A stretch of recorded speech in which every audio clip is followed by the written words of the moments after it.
Immigration in 1830 to 1860. The immigration of 1830 through 1860 was a very important time in the history of America. Thousands of immigrants fled their homes in search of a better life economically and politically. Most of the people immigrating before 1830 were from England, Scotland, or were slaves. However, during this brief 30-year period, most immigrants were German and Irish. During this time, the potato crop, which many Irish people depended on, had failed.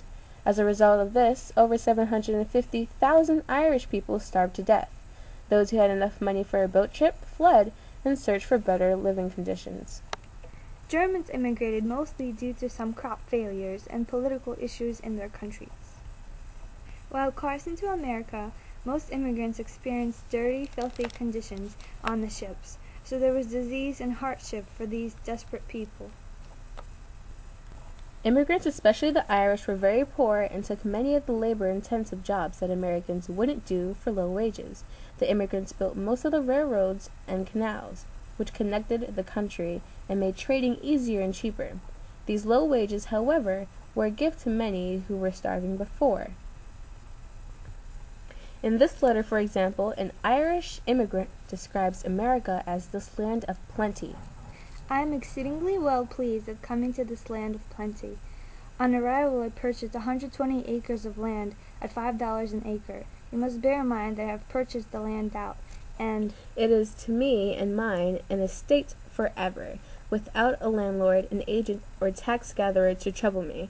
I would advise all my friends to quit Ireland, the country most dear to me. As long as they remain it, they will be in bondage and misery. What you labor for is sweetened by contentment and happiness. There's no failure in the potato crop, and you can grow every crop you wish without manuring the land during life. You need not mind feeding pigs, but let them into the woods, and they will feed themselves until you want to make bacon of them. I shudder when I think of starvation prevails to such an extent in poor Ireland. After supplying the entire population of America, there would still be as much corn and provisions left as would supply the world, for there is no limit to cultivation or end to land. Here the meanest laborer has beef and mutton, with bread, bacon, tea, coffee, sugar, and even pies, the whole year round. Every day here is as good as Christmas Day in Ireland. Arr. The Germans had some money when they arrived, and were able to buy their own property and choose their line of work. Many of them moved west and became farmers and entrepreneurs. They worked as bakers, butchers, and tailors, while most of the Irish who could not buy their own property stayed in the cities to which they arrived after their journey. Due to the various changes caused by the Irish affecting Americans, they began to be highly disliked. For example, they would work for much lower wages than Americans. Therefore, they would be more preferred by major companies that didn't want to pay. Nina signs appeared on workplaces throughout the country.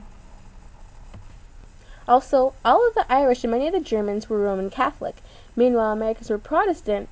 The religious differences spiked many controversy. Groups such as the Know Nothings appeared. Their name derived from their reply when asked about their party, "I know nothing."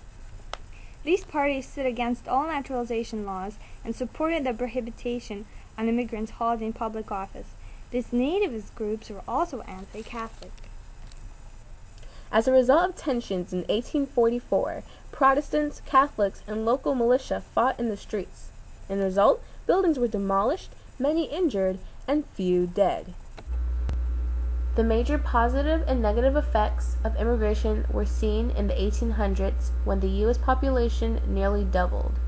However, immigration continued and was a needed component in the development of the United States, since immigrants were the main working force in the country. It is on their backs that America was built. Other than that, immigrants brought their main cultures, languages, traditions, and arts into the U.S. that made it unique and unlike any other in the world. Okay, I'm sorry. Wait, just start. Wait, no, I can't. Cities to which they immigrated to after their journey. Oh, that's so bad! No! Oh my god, it was bad. Oh my god. As a result of tensions in 1844, Protestants, Catholics, and local militia fought in the streets and results. Oh crap, I said it as a sentence. Also, all of the Irish and many of the Germans were Roman Catholic. Meanwhile, Americans were Protestant. Protestant. Okay. Meanwhile, the Germans Stop and it. the Roman Catholic. Stop the narration. Yeah. Then you go. Due to the crap.